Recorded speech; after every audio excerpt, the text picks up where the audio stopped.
Hello there, and welcome to episode 4 of MoodyBIZ. Haven't did one of these in a while because I've been working on some projects, and from working on this project, I learned something new. This project is a 10-song, maybe 12-song project, and it's stretching me a whole lot. Because it deals with a lot of traditional styles, but also being modern with it. And this lesson that I have learned on other gigs, such as doing stuff to picture, so for animation or for film. The lesson that I learned is language. Da, da, da, da, da, da, da. And let me elaborate on that. A lot of people say, yeah, music is the universal language.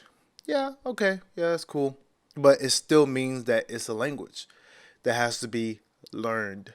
And the more of the language that you know, the better you can speak it. And not only that, the better words you can use, or in music, the better harmonies or structures or rhythms that you can use because you know more of the language. But to even go more deeper into it, when you work with other people that might not have the theory music background as you do, or the software background as you do if you're an engineer or you're a producer, when you're sitting in a room with these people and they have ideas and visions in their head that they're trying to articulate to you, you have to be able to know your language so well and their language so well to be able to translate. A lot of people, for instance, speak Spanish.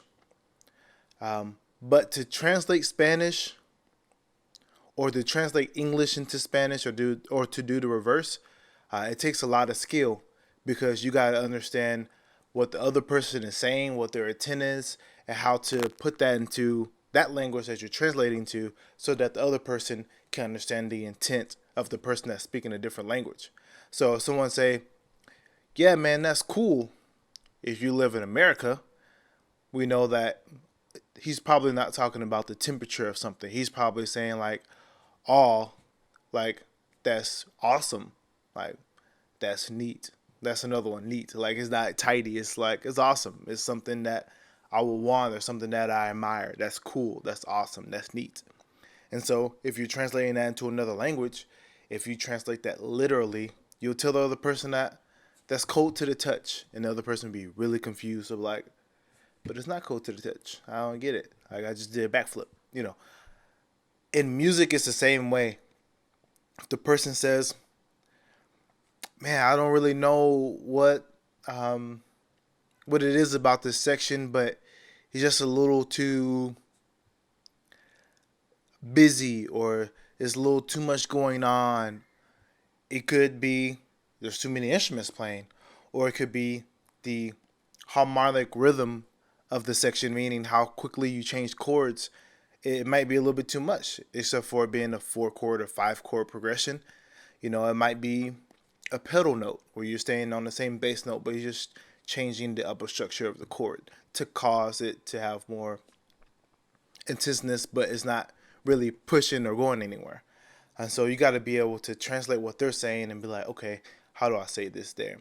And that really works well if you're working in an ensemble, because you're able to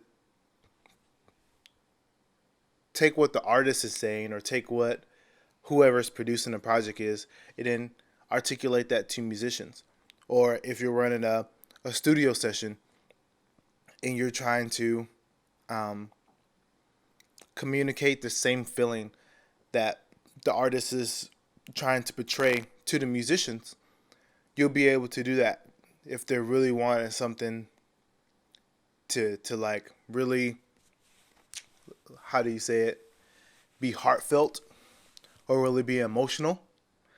You can articulate that to string players or to guitar players if you understand the language and how to communicate to them. You could tell them to dig in more. You could tell them to watch your dynamics. You could tell them all that stuff is just musician talk for emotion, heartfelt. Yeah, and that's what I've been learning. And so, because I take it as a compliment because it made me feel good that I was able to translate whenever the artist told me, "Hey, I don't really understand how you're able to just take my gibberish and to make it into something." Because I'm not musically inclined, and I just told him that's my job as a producer is to take the vision that is in your head and produce that vision onto a medium that other people are able to receive it, digest it, consume it. And in my case, it's MP3 or a streaming service that people will eventually consume it to. But if it's in their head and all they can articulate is like, man, this is what I'm envisioning, I got to be able to take what they're envisioning and what they're talking about. I usually just tell them, hey, man, don't worry about the language or don't worry about whatever. Just tell me how you feel. Tell me what do you mean? What are you trying to articulate with that phrase? Is this a emotional song? This is a relationship song? Are you going through a heartache? If you say that she was broken and down and out, were you really feeling broken and down and out, or is it, just tell me how you feel, because I feel comfortable translating. I feel comfortable enough with my music to understand, like, okay, this is how I can create that feeling that he or she is talking about, and I also feel comfortable with just the human language and you telling me just like, she really broke my heart. And I can be like, okay, if we're in a ballad setting, my piano's going to be darker and it's going to have more reverb on it. It's probably going to have less chords. And it's probably going to start on 4. That's what I learned. This is MoodyBIZ episode 4. Hope you liked it. Share this if you like it. And comment below. I like to respond to you guys.